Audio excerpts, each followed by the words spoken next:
1991. How do you feel emotionally before you go on stage in front of thousands? Very excited. Very excited. A lot of adrenaline. I can't wait to. Oh yeah, okay. Like it holds me back. Like I'm just going crazy behind the stacks when the lights go down. You know. Listen, man, watch out. You know. I'm very aggressive, very energetic on stage. Hyper, yeah. You know, and nervous is not a word in my vocabulary. Mm-hmm. It's like, as soon as he goes behind the stacks, there's nothing on his mind apart from the performance. That's right. You can talk to him and he just goes, he's not thinking about anything else apart from the performance. That's right. Well, he's there with me all the time, so he knows. How do you keep your guitar skills in shape when you're not on the road? Do you play all the time, all day? I used to. You know, I mean, I used to play a lot. I used to play 12 to 18 hours a day. Mm-hmm. All the time I was playing. But I figured that once you reach a certain state of your abilities, you should start playing with your brain and your heart rather than your fingers. Mm-hmm. You know. You hear music in your head all the time. Yeah, of course. But I mean, like, you know, it's gonna have to become some like sort of second nature. You just let it flow. You don't sit and think, okay, well now I'm going to do this fingering, and now I'm going to play this arpeggio, and now I'm going to play Phrygian, and stuff like that. Because once I start thinking like that, for some of the new songs in the new album, I wrote very strange chord progressions, and they tend to elude me sometimes. And the other day I was putting on some solos, and I thought, D minor to C sharp. Like, you know, once I start thinking like that, it actually doesn't turn out as good. So basically, I just play with my, you know, emotions. Your Strat sound is really instantly recognizable. What do you do to your instruments? The funny thing is that I get that question quite a lot, but I could plug into a crate with a Les Paul, and it will sound exactly the same. See, we'll hear, man. It's nothing to do with the equipment or the guitar. You know, I can play an SG through a Fender amp and sound the same. Mm-hmm. It really does. Mm-hmm. So it's you. Yeah, afraid so. I mean, obviously, if you're buying a Malmsteen Strat, you will come closer because of the sound, and you know, I guess your vibrato get a little bit affected by the scallops because it gets wider, you know, because my vibrato is real wide. Right. You know. It's like a violin. Yeah, that's what I'd like to emulate because I love violin. Do you get into other classical musicians besides Bach? Is anybody else? Paganini. Liszt or anyone into that? No, mostly Paganini. Strictly Baroque. Paganini's not Baroque, it's Romantic. Yeah, I know. But Vivaldi is probably my favorite. Vivaldi, Albinoni, Beethoven to a certain extent, Tchaikovsky, Mussorgsky, Holst, Kolorf. Some of the modern stuff I like Kolorf, Kamina. I like that. For some reason, I don't listen to classical music as much as I used to, though. I mean, I don't really listen to music ever. You know, if I have a time off, I watch TV. You know. I just try to cut my mind away from music because I get so involved. You know, I mean, when I'm in there, you know, I'm listening. You know, or when I'm playing, like, especially when I make records. I mean, I hate to listen to other albums. I never listen to other rock albums. Yeah. If it's not Old Deep Purple, Jim Hendrix. When you're writing lyrics for your songs, do you come up with an idea, or do you hear a melody that's? I can write lyrics on an airplane, on a napkin, under the gin and tonic, you know, or whatever. I mean, I never sit down, okay, now I'm gonna write a lyric. And I think that some of the lyrics I've written for this new album, I think, are probably the best ones I've done. Trilogy, I like the lyrics. Trilogy's our favorite. Yeah. It's a good song. It was self-driven. This is Miss Fury here. Oh. You know what that song's about? No, but I'd love to. What? Yeah, I mean, it obviously can be interpreted in a lot of different ways, but what it's about. It's about my sort of obsession with music. That's what it's about. That's what's so weird because everybody thinks it's some occult shit, but it's not really. You know, at first it came to me in visions, and I was feeling me with fear. Then my fear became desire to let the demon burn my soul. Well, I didn't think of it as a cult. You know, but it's like, you know, because it's a. Oh no, it's here again. This demon loves the pain. Or no, it said, "Don't fight in vain. I'll make you love the pain." You know, it's like because it's painful to create. You know, it's not always. It's not like you walk around today I'm gonna play some guitar, yeah. You know, it's not at all like that. I'm like a real type of artist type of guy, you know, like get really involved in it, frustrated and shit, you know. So that's what that song's about. Most people don't really know that, I don't think. Ferrari question. Oh. All right, a lot of questions people have written in. Why did you want the 83 model instead of the new one? What's particular? Oh, it's much nicer design. The nice, like real sharp look. I mean, the new ones look like shit. And it's black too. That's, I mean, oh god. I mean, I really wish that you're gonna be able to see it. I mean, then you're gonna know what I'm talking about. It speaks for itself. That's like the most pissed off looking car. I mean, it looks so pissed off. You know, I mean, like a Porsche looks like a frog to me. Okay. And I don't like the 328, and I don't like the 348. So this was a particular exact. This design is the same design as the Boxer, and I was gonna get the Boxer, but I figured since this is the first Ferrari, I'm gonna try it out first, you know, shit, because the Boxer is about 5 times as much. And it's a lot of money and it's a lot of problems. Ferrari is a very temperamental animal. You have to continually. But I'm so much in love with that car, I can't even describe it. Yeah. When I sit in that car, I own the road. I am the king. Is it street legal? It was. It wasn't. It wasn't, but it is now. It was a racing car, actually. And But I had now that Florida has the emission rules. I have to change that back to normal again. That's why it's in the shop right now. Because we had to put the air pump or I something. sure hope we get to see it. Oh yeah, I do too. Ferrari is definitely my hobby. Do you have any other hobbies? I used to build models, like car models and shit. You know, like the Ferrari in Yeah. the Did you do that? But I used to be a professional automobile, believe it or not, when I was a kid.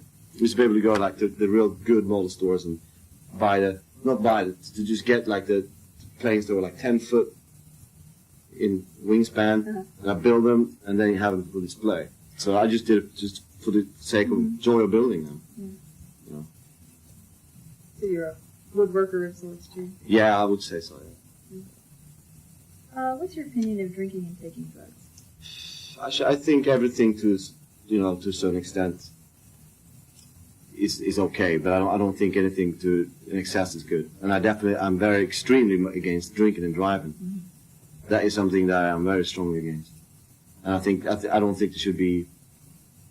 I don't know. They're trying to pin down on it very heavily, but you know, it's not only a matter of getting busted and getting a ticket. It's a matter of fucking dying or killing somebody. Exactly. You know, that's what it's a matter of. You know, people go, oh, I wonder if I'm going to get a ticket for this. That's not the deal. That's not what it's about, you know. I mean, it's like to get a ticket, you can get a ticket for not having a valid sticker on your car or something, but you won't die or you won't kill anybody. Yeah. I mean, I have had a pretty bad experience with it myself, so I mean, that would never happen again. That was a close near miss, wasn't it? Yeah. Did that change your attitude? Well, yeah, I did. Obviously, you survived. Yeah. A question about tours. People always want to know how tour packages are put together. Who decides who headlines, who you tour with? That's all that was. Oh, it's a booking agency. ICL. That books the gigs and they book the venues and they book whoever's going to open up for me, whoever I'm going to open up for, stuff like that. And then the promoters, obviously, the local promoters, have to decide which is going to be the biggest draw and where they're going to like set the show up because they don't want to lose money. And you know, it's really it's Do you have any say so yourself? Well, I have to a certain extent. I mean, like if I don't want to do a certain gig, I don't do it. But I usually figure this. You know, it's better to play a shitty gig than not playing a gig at all. Mm-hmm. So I've done my share of shitty gigs. Yeah. But I've also done my share of very nice gigs, big gigs. Who do you like to tour with? I liked AC/DC a lot. Yeah. They were really good to tour with. You know, we always got the sound check. We were always on time. There's no bullshit. You know, we could use a lot of lights, and you know, I like them a lot to tour with. You know, I won't mention some others, but I have toured with bands that are very bad to tour with. You know. Yeah. But lately, I've just done headlining tours the last few years now. January 1992.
couple of personal questions, just about you in general. You've had a lot of adversity in your life, and yet you always seem somehow to rebound. Have you always been like that? Well, you only got one life, so if something goes to shit, all you can do is to build up from there. You can't allow yourself to get dragged down by the bad things that happen, because that way you mess yourself up. And I think it's much better to try to always see the good things in everything, and always try to elevate from the bad things.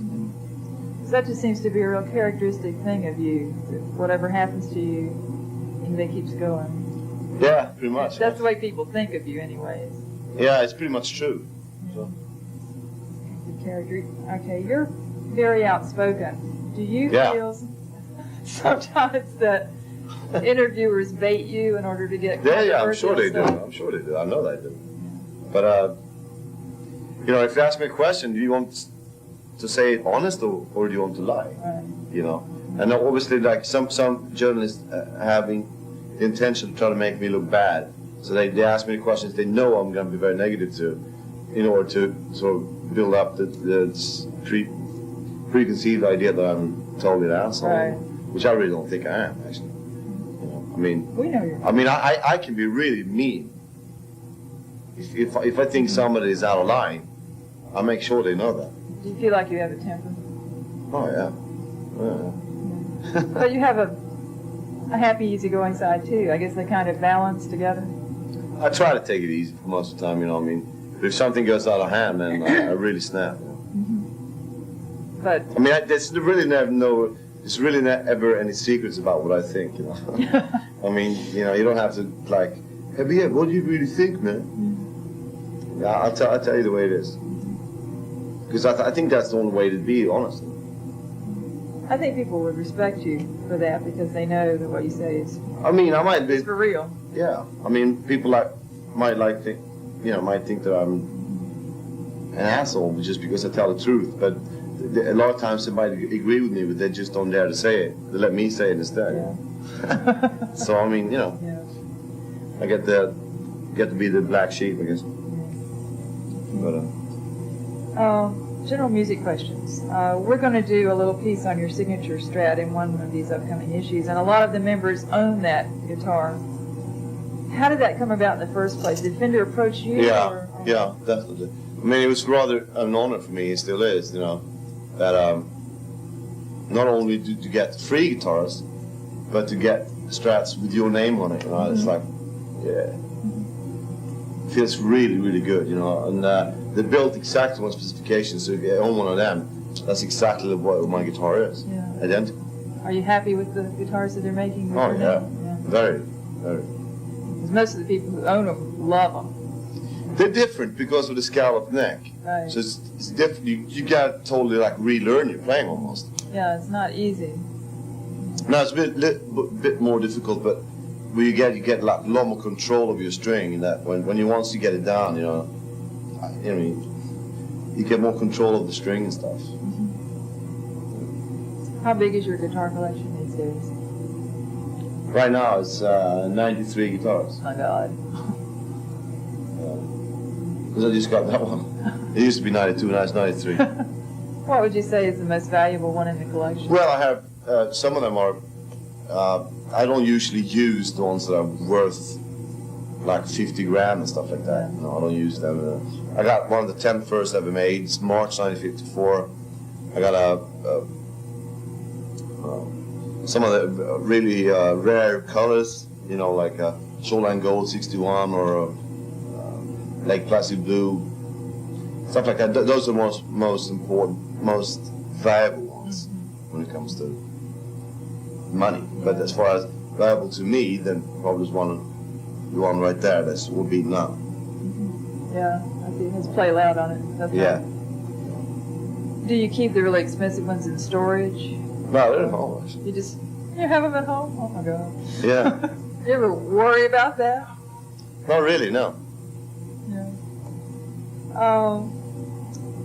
This is a question we get a lot from fans. How does sweep picking work, or how do you do it? What is involved in doing that?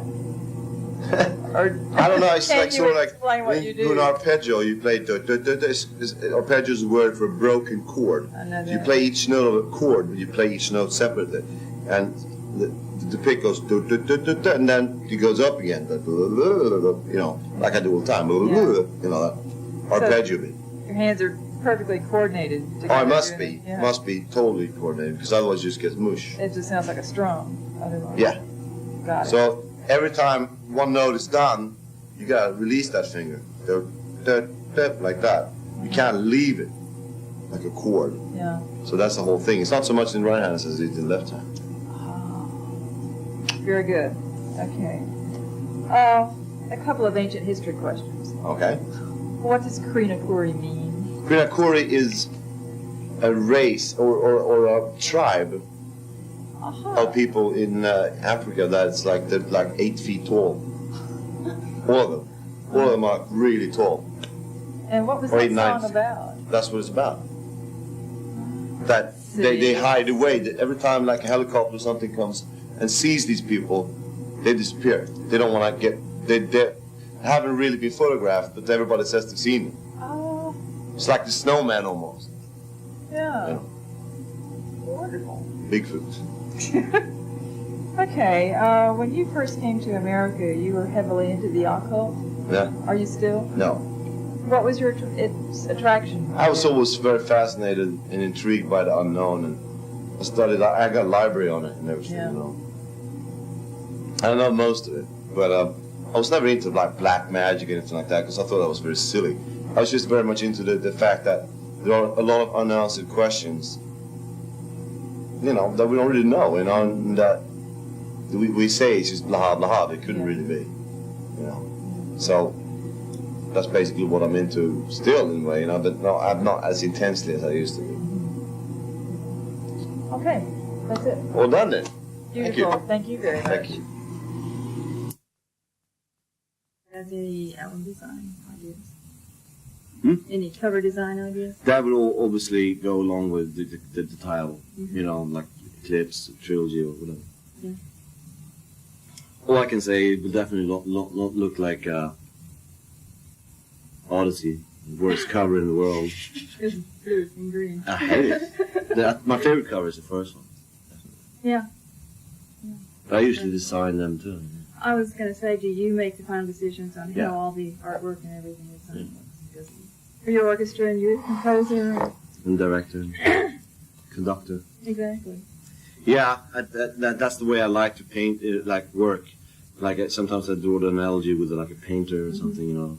I wouldn't want to paint the object in the middle and let somebody else paint the background or something, you know. Fuck that. Right. I want to paint everything and I want to frame it. And I want to sell it, hang it up and sell it. Then you can sign it because it's yours. Yeah, you know, and that's basically, you know, because I was used to be a painter. So.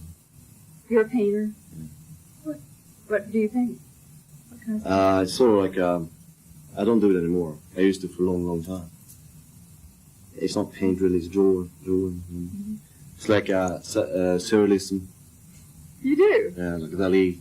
You know. So very detailed surrealism. You know. Morbid stuff.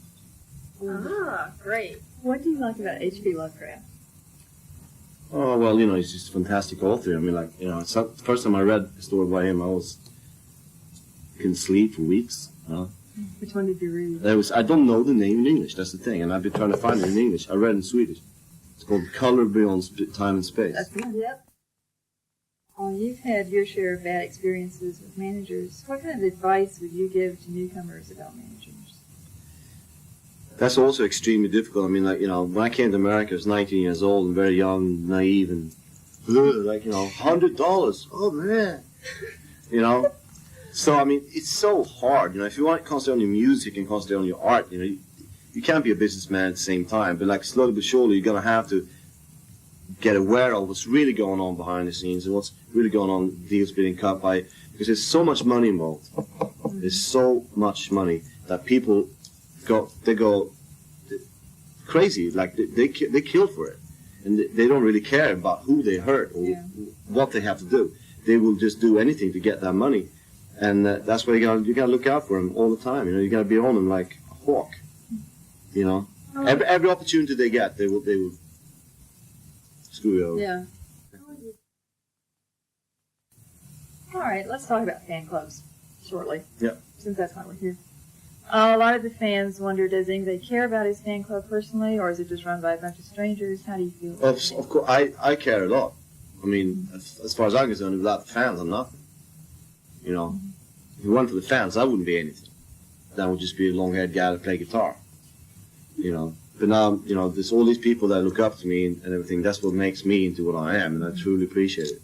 And everything I can do to, you know, I really care about what they think and what if they like it, if they don't like it, and stuff. You know, that to me is very high on priority. One thing in reading over the fan club letters we've been getting is that Yngwie fans are much more knowledgeable, just a general cut above your typical rock and roll fan. They ask intelligent questions. They listen to intelligent music, I get that right? feeling too. It's true. Yeah. It's true. The letters are very informative. Okay, this is a hard one. You've been interviewed a million times. Yeah. Can you tell us something about yourself that nobody's ever asked?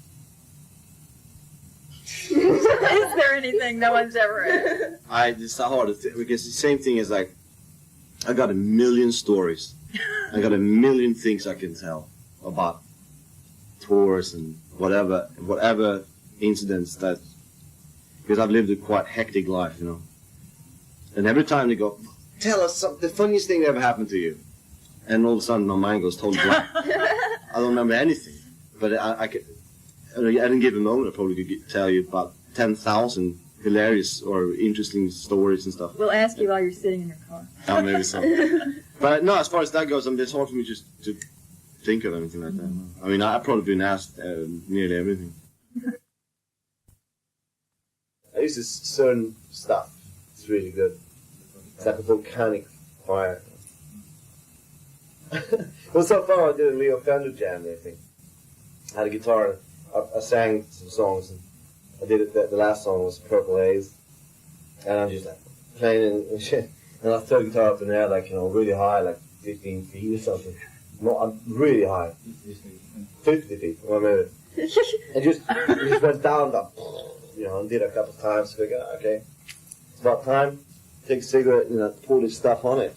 And like right when I'm about to set it on fire, like 3-4 guys jump up on stage and pull it away.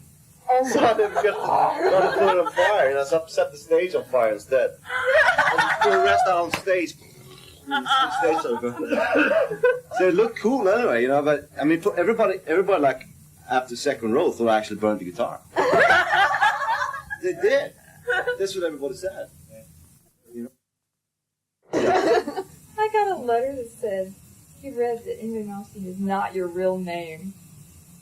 So what is it? John Smith. Actually, kind of an interesting story because my family is a Nobel family. You know, my real name is Yngwie Malmsteen. It's the same as Von or Von, but it just gets too much. Like Yngwie J. Malmsteen, Yngwie J. Oh God! Like, come on, you know. So for a while I was thinking of just calling Yngwie or just calling Malmsteen or something like that. But So established. yeah, but it's kind of a cool thing because my ancestors in 1622 or something like that found a silver mine and it got dubbed by the king.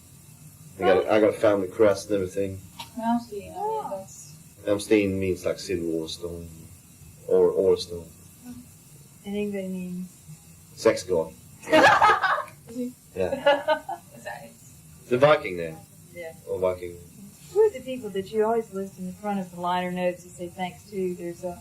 Rigmor Malmsteen. And Lola and... Lola is my sister. She's called Lannebach. Aha! Because when I was born, Lars Johan Yngwie Lannebach. And when I was 10 years old, my mother decided to change her name to Malmsteen because I was her maiden name. So I changed my name to Malmsteen also. So did my brother, but not my sister. She didn't want it. I see. So That explains it. yeah, that's sort of like a. Okay. No, I'm not no longer called Lars Johan. I took that shit away. It's called Yngwie Johan. And you spell Johan with 2 N's on Yeah. the end. Rick sounds right. Yeah. I think we covered a whole lot of stuff. Great stuff. This September 1992.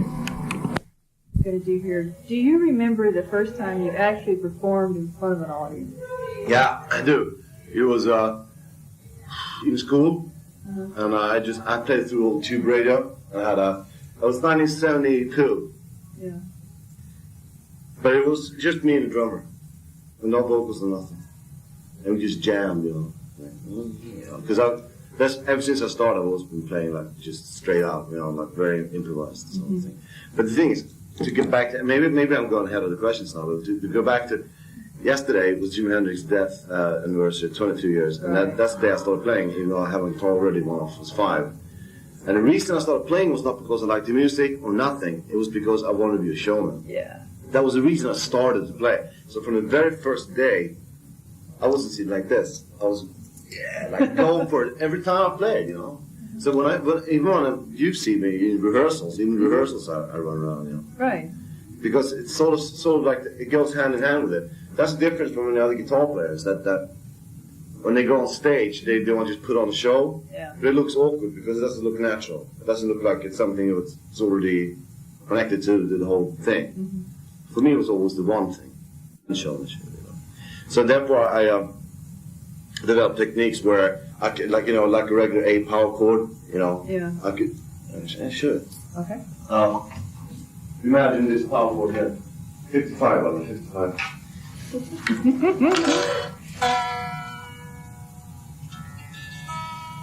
You most standard A power chord is, if you spin a guitar around like this, or if you go like this, or you hold it like this, and you want, how the fuck are you supposed to do this? Right. So that's why if you do this, if you do an octave on there, you get the same sound. And you can hold the guitar like this and it sounds exactly the same. Stuff, tricks like that other guitar players probably never did, Mm-hmm. Or like playing like this, or playing like, Right. all that shit. So it's that it doesn't only look cool, it sounds cool too. You know what I mean?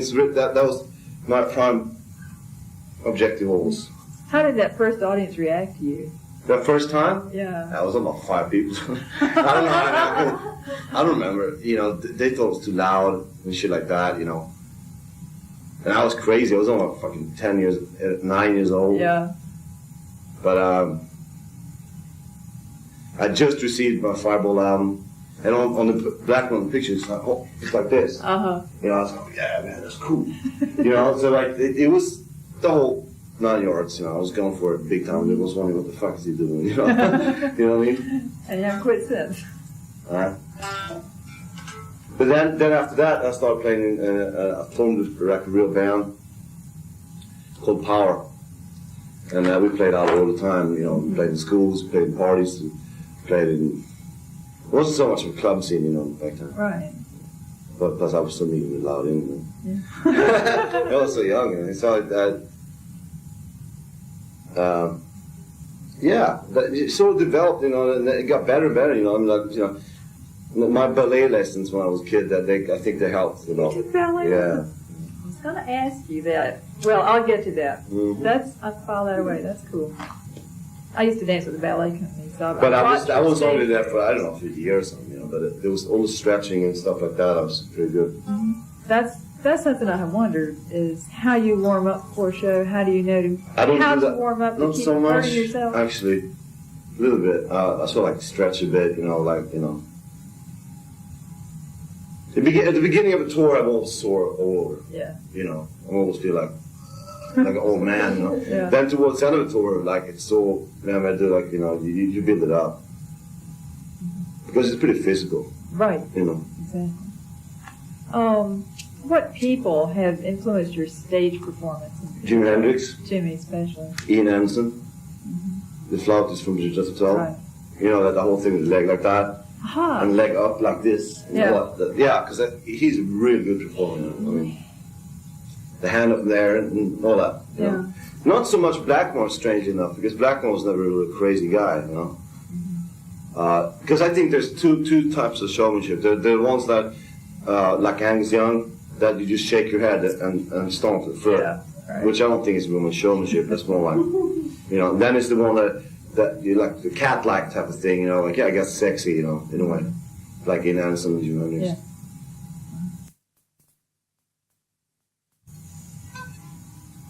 On the when you burn a guitar on stage, do you have a certain way that you light it? I mean, I know there's With a pictures cigarette. of Hendrix with the cigarette, with the lighter fluid and stuff. It's So not how do live you do fluid. it? Not live What do fluid. you use? It's a mixture of. It's a trade. This is a trade secret, though. I won't tell We what won't it is. give it away. Do you paint it on the guitar before you? No, or no, you no, just no, pour it no. on? And then What the end do of the you show, like, I go, thank you, good night, and then I have the drummer go, you never seen me do it? I do it. do? Yeah. Well, There's so much crowd scene going on though that you kind of don't really see what happens. and then I just like throw the guitar around a bit, and I throw it on the ground, and I have this cup of shit that I just pour over it. Yeah. It burns. People don't see that happen. They just like it magically ignites, you know. Yeah. In the crowd, when you're down there in the pit or whatever watching, you don't see all the business that sets things up. You just see these things happen. Well, that's you know. good. That's So basic. people all want to know That's what how I it want. works. That's what I wanted to, to Right. be like. Uh-huh. Bigger than life, magic. I don't understand this whole new trend that's like musicians are like the regular people. Because I'm not saying that I'm not a regular guy, but I'm on stage, then I want people to perceive me as You are something larger big. than life. That's right. Exactly. That's what I want. And to that's do. how you come across. Well, So it's like that's great. some of the things you do are magic, and that's why people want to know about these things. It's tricks. Has the fire business ever gotten out of control? Like Oh, yeah, splashed on other yeah, things? Yeah. One time I set a whole stage on fire. Yeah. You had to have the extinguishers on and shit. Yeah. You ever set yourself on fire? No, but I got burned a few times. Like, kind of bad, because that sort of like gets like a goo, Yeah. and that shit drips, And then, one time I got on my hand and it hurt like hell, but, and one time on the leg, because of that. Yeah, it's just, I guess that's just part of it, you're gonna have to take some risks, Right. When you go into a theater to do something like that, and you're using fire, do you Sometimes get they don't debrief allow from the me. stage managers who? Sometimes fire it's code? not allowed, but I do it anyway. Uh-huh. Like last time I played Hammersmith, they did it, and they said, if you do it, we're gonna have to arrest you. I did. You did it, and they didn't arrest you. It was just We had so much pyro too. But the pyro is controlled basically, but they consider like open fire. That's not Yeah. contained. right. That's no way. I did it. Fuck it, man. I'll spend the night in jail, but this is Hammersmith Odeon. I'm gonna do it. What kind of bass do you play? Position. Does it have a scallop neck? No. No, that's just. I got like 6 basses. And that's what you'd be using on the album stuff. I have a really old Telecaster bass that's really good. They all have maple necks. They got real metallic sound to them, Really good. How do you cut the bass tracks? When Well, basically what I do, trying to think like it. I've done it for the last 2 albums. I put the bass on afterwards. Put the drums, guitar, and keyboard at once. And then I put the bass on, and then usually we do the guitar and keyboard afterwards too. Because people were wondering if you Well, actually, sat I down do- with the drummer what I and do- put them together, or What I do, I play bass and guitar at the same time.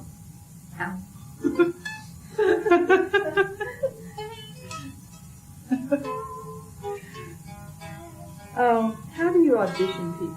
Do you look at tapes, or do they come and play for you, or what? Usually, I let them know. Usually, when I want to see a picture and then hear a tape of them, that's the first thing. And then, what I do, I call them up and say, okay, learn this. I take them into the room and I play with them and see how well they, interpreted what I want them to play. And then I just start playing whatever and see if they can catch on.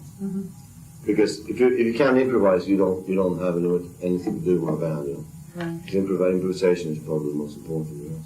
Right, because they just have to follow you, Mm-hmm. no matter where you Right. might decide to go. I remember the night you went into a reggae beat with Crystal Ball or whatever it Yeah. was. Everybody I saw these eyes cut, but they just kind of went along. That was great. That was great. let's see.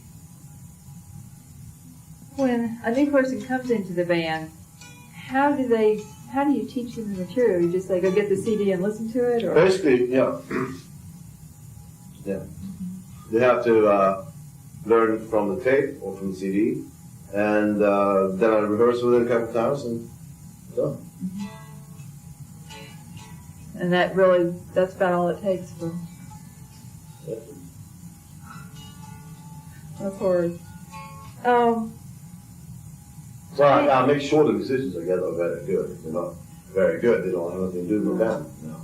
Well, that's the main point, is They have to be. the level of musicianship, just to play your repertoire.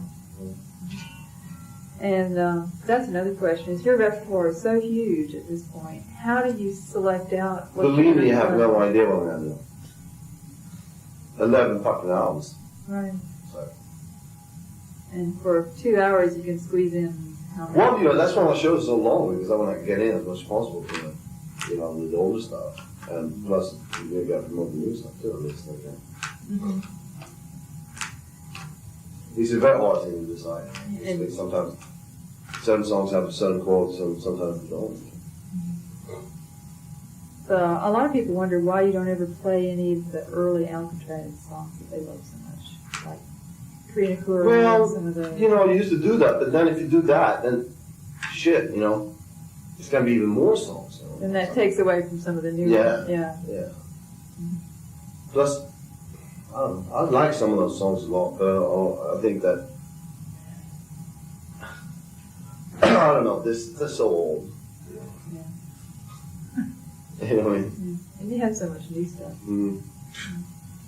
46 songs. Ow. 46. For some reason, I'm just really inspired on it, playing. As soon as I sit down, I come up with something new. Yeah. A lot of it's commercial. A lot of it sounds pretty commercial. Some of it sounds very heavy. Some of it very bluesy. And then there's like 4 ballads or something like that. It's a lot of stuff. Oh, just one more question. This one's kind of just off the music subject, but anybody who knows anything about you knows that your mother was probably the greatest influence in your life. What kind of a person was she? Well, my sister was a big influence. Musically, she was the most influential, my sister. But I don't know, just as far as, I just had a very good relationship with my mother. We loved each other very much. And she was never against the idea for me to be doing what I wanted to do. And I think that's really important, you know what I mean? She encouraged me, rather than, because even though what I was setting out for was pretty much impossible, because not only is it more or less impossible to be a musician in Sweden, but to be a musician like a neoclassical madman or something. But that was just out of fucking, no way. There was no feasibility about it. But she never said to me, no, you can't do that. And as a person, she was very artistic, bohemian type of, she didn't really give a shit about if I had long hair or if my room wasn't tidy and shit. So I mean, she was really like, she was a painter, and singer. You mentioned that you had artistic leanings yourself. Oh, yeah. Yeah. I went to art school for like 8 years. But in the summertime, when school was out, I went to the art school. It was, So, I didn't know that. Yeah. I was very much into it. It was, it's something that was in my family. My sister's really artistic too. She paints and sculpts, and everybody in my family was always very artistic. And there was always a very strong influence on me, I guess. June 1993. This one says, when you were learning to play guitar, how early did you start writing or composing your own music? Whoa. Pretty early, I guess. I was, I started so early. So I guess in a way, you can almost say that I started right away, because the first thing I started doing was not to learn chords or or playing other people's songs. I just sort of started like improvising as I originally started. So were you actually composing whole songs or just? Composing whole songs I probably didn't do until I was about 10 or 11. Because I remember the first song, a couple of the songs I did. I think I even do remember them actually. Yeah, they're not too bad. Did you say the lyrics? Do you still have them? I didn't do lyrics until maybe a little later. I had a couple of songs called Hunted and Firebird, believe it or not, but I wasn't thinking of the car, I was thinking of the Phoenix. It was really early, I guess, for by any standard, you know. But was it blues or rock or classical? No, it was more of a rock, kind of hard rock, purple influenced stuff. Definitely not blues. The blues thing was the very early stuff when I was like just started off. Yeah. But yeah. Okay. How can you switch between different scales and notes so quickly and clearly and have them flow into each other when you're improvising over chord changes? Is that something you think about? Or? Well, no. The thing is that you obviously have to have a certain amount of knowledge to do that. It is rather complex story because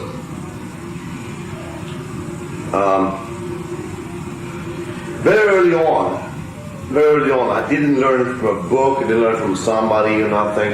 But very early on, I sort of started realizing what note would go where just by listening and using my ears. Yeah.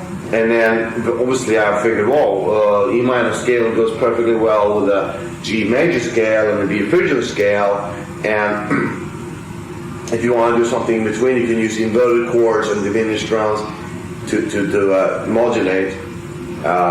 These things I didn't know the words for or nothing. I just used my brain and my ears, and I decided what I thought sounded good and what did not sound good, and it just became a very natural thing. And then it came a time where I figured, I play guitar now for X amount of years.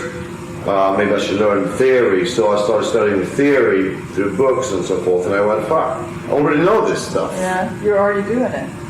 So basically, I guess, to a certain extent you need to have a certain talent. I guess that's inevitable. But I suggest everybody that when whatever instrument they play, just use their ears, if you do in pentatonic scale or referred mode, I don't think it sounds good. If somebody does that, obviously they're not so musical, Yeah. Because if you confine to the pentatonic mode, which I'd say about 99% of all guitar players I've heard until the point where everybody started playing like me,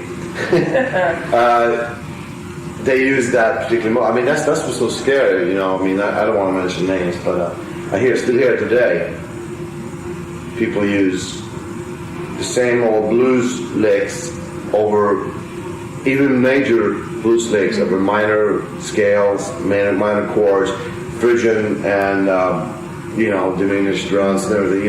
They'll have the chord progressions, but they won't follow it with this over, and it's very scary to hear. Like dissonance in music today.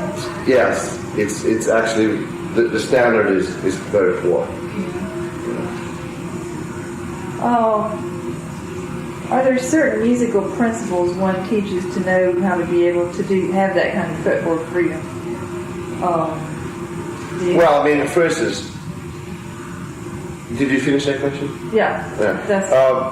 For instance, what I feel when I started out was, if you play, let me get a guitar. Okay. It's hard. It's so hard to explain this without it. By the way, it's a very rare guitar. One of 3 built in 1961.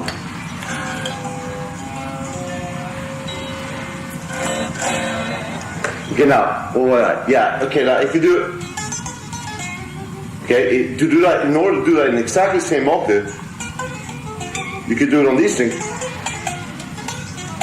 or you know what I mean? Exactly the same thing. Now, if you do it on these things, you have the access to. Right, well, if you do it here, you have to go. Yeah. You know, I mean, this is a very technical aspect, but like, you know, as far as the technical aspect of having the freedom, okay, one of the main principles that I would probably utilize is the least amount of movement in order to create a certain thing. With this hand, with that hand, it's called consummate picking. You know, it's I played with a violinist in Atlanta just a couple months ago, and I showed him an arpeggio, so I wanted to dub it. And he used to play with a band called Kansas, which still does actually. And he was very impressed. He used to think that Steve Morris was like one of the most technical guitar players in the world. And he told me in front. This is what he said to me. I don't know. It sounds like a little bit of bragging. He said to me, so he was very impressed with my consummate picking, which is that, you know, a lot of people when they play fast they start going like this. Right. You know, whereas I go. Circular. Yeah. You know, which means, Billy Sheehan mentioned it to me too. He said, you know, you definitely have, probably subconsciously, I didn't intend to do it to begin with. It's just smart playing. You know, if you want to play, you don't go like that. You go. Yeah. It's an economy of. Yeah. I don't know how to explain that in another way. I mean, that's just Do you see the freedom of the fretboard is basically to learn exactly where the notes are, which notes fit, and what to do with them. Do you see patterns on the fretboard when you Not anymore. It's just. I mean, the millions of hours I put into playing. It's not like that anymore. You know. Automatically, it becomes that way. But I mean, it's not something that.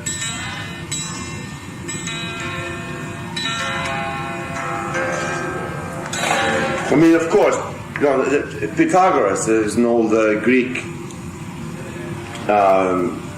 mathematician, physician, you know, physicist rather. Pythagoras. He invented the scale as we have it today. He invented it. That if you have a string, no matter how long it is, this is before it was frets or anything, which is like harps and shit. Right. He realized that exact middle of the string was the same note, but one octave higher. And the middle of the middle is a fifth.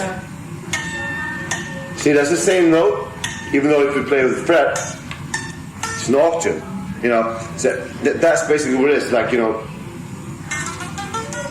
In E minor, you only play those notes. If you play another note, it's not going to sound right. So, of course, I see a pattern, but it's not really. It's not really like that. I guess I'm getting a little roundabout answers here, but. Well, to follow that question it. up, this guy wants to know: did you learn to play the scales or mode patterns in a linear fashion or boxed up?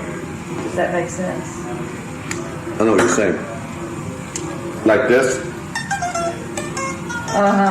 Or exactly. That links up with the other thing that I said before. You can again, it's that economy of see, like, you know, whatever it takes. So if I do like that, or if I do like a that's linear, right? This is not. yeah. You know, it doesn't matter. It's whatever. You know, whatever it takes. I might be able to say actually now, humbly, that I have really no limitations. You know, because of the amount of time I spend. Actually, the limitations or the obstacles that I find I bump into is just purely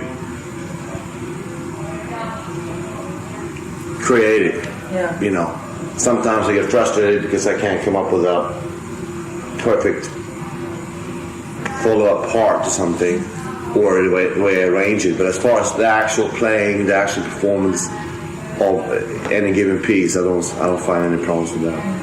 Have you ever transcribed Paganini's Fifth Caprice? Did you ever play that on the guitar? Parts of it, yes. Yeah. Yes. When playing an acoustic guitar, do you use a pick? I have a very strange way of playing acoustic guitar. I'll play with the pick and the fingers at the same time. You do? Yeah. Possible? Yes, I can show you. Right there.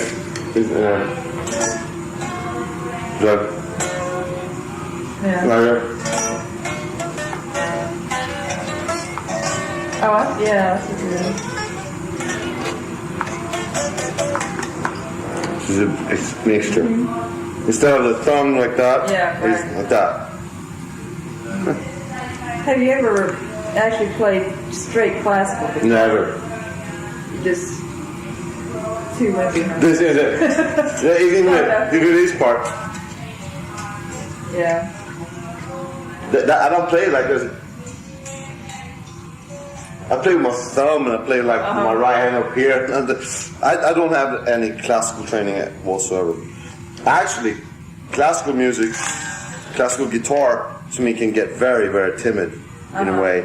And as far as I'm concerned, classical violin blows it away. Oh, you said that you have perfect pitch. What does that mean exactly, and how does that help you as a musician? Well, I can put new strings on this guitar and tune it. It's perfect tuning. Can you hear? So, somebody plays in a certain key, I can tell what key it is. I see. You can tell, like middle C. You know where it sounds like in your head. Yeah. And someone could hit a string, a note, and you would know what it was, what note it was. Yes. And I guess that would help you in the early days. But basically, that's not as important as to have relative pitch. Relative pitch is the most important. When it comes to singing, if somebody plays da da bum, that's E minor, ba ba bum, ba da bum. Yeah, see. Yeah. Yeah. Okay. Then the melody, the harmony of it, ba ba ba ba, sweet, ba ba ba. You know, you gotta know that right away. Yeah. So like if I would sing something or play something together with somebody, I would know exactly what to do. That's the most important aspect of it. Relative pitch. All right. That perfect pitch is good, but relative pitch is even more important. You know. Yeah. But most people that have perfect pitch have relative pitch, but not always. Krakatoa has a great sound in the middle. It's like a scream of a horse. I'm sure you've had this asked you before. How did you make that sound? Do you even remember? Yeah, I do all the time. It's you gotta find like a sort of harmonic. There it is. Yeah. Yeah. And you use the trombone, ooh, like that. You got to like hold the pick and use the thumb. You know, you gotta have like a lot of distortion and stuff. If you had an amp, yep, that.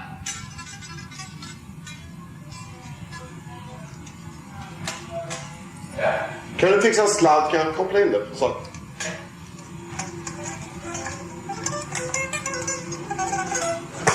Fans have tried to duplicate that sound and they cannot figure out how you do it. Tracy. Yeah, right. No, a lot of people do that. That's not hard to do. Okay, now if you use a double coil pickup, like that.